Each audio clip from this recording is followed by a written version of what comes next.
టిక్కో housing colony ఏర్పాటు చేశారు ప్రభుత్వం, 2 ప్రభుత్వాలు కూడా. అయితే అప్పుడు కాలనీ మాత్రం ఏర్పాటు చేశారు, కానీ మౌలిక వసతులు మాత్రం మర్చిపోయారు.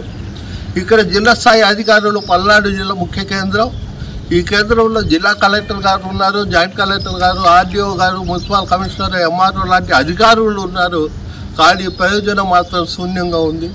ఈ కాలనీనా లేకపోతే చెరువున అనే తట్లుగా ఉంది ఇక్కడ పరిస్థితి చూస్తుంటే. ఇదే కాక పాములు బస్సులు కాళ్ళు తిరిగినట్లు తిరుగుతూ ఉన్నాయి. ఇక్కడ పరిస్థితి దారుణంగా ఉంది. ఏ టైంలో ఎప్పుడు ఏం జరుగుతుందో తెలియదు.